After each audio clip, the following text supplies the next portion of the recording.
নমস্কার, আমি রুহি অফিসিয়াল থেকে শম্পা দত্ত বলছি। আজ আমি একটু ভিনিগার বানাবো, কারণ সব ভিনিগার শেষ হয়ে গেছে। আপনারা দেখতে থাকুন কি করে বানাচ্ছি। আমার লাগছে চিনি, নুন আর সাইট্রিক অ্যাসিড, মানে যাকে টক সল্ট বলে। দেখুন আমি কি করে বানাচ্ছি। 500 গ্রাম জল আমি গরম করতে দিয়েছি, এবার এটা ফুটতে দেব। দেখুন দেখুন বন্ধুরা, জল আমার গরম হয়ে গেছে। আমি এবারে 1 চামচ চিনি দেব জলেতে। 1 চামচ চিনি দিলাম, আর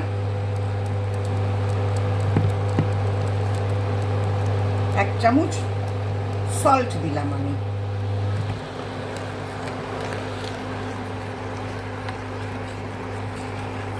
দিয়ে ঘুটে দিলাম। এবারে দেখুন একে আমি ফুটতে দেব।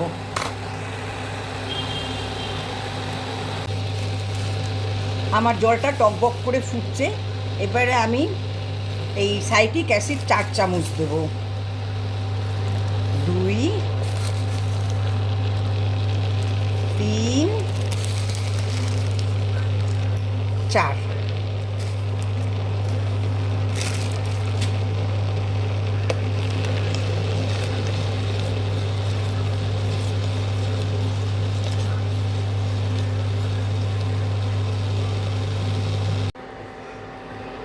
আমার বন্ধুরা ভিনিগারটা হয়ে গেল, ফুটে গেছে।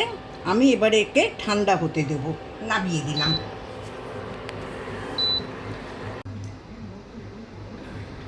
দেখুন বন্ধুরা, ভিনিগারটা পুরো হয়ে গেছে।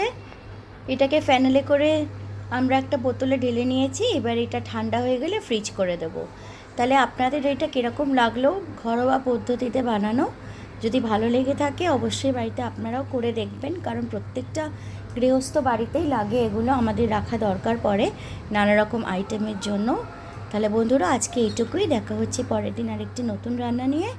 আপনারা সবাই ভালো থাকবেন, সুস্থ থাকবেন, আর লাইক, শেয়ার, কমেন্টস, সাবস্ক্রাইব অবশ্যই করবেন। নমস্কার।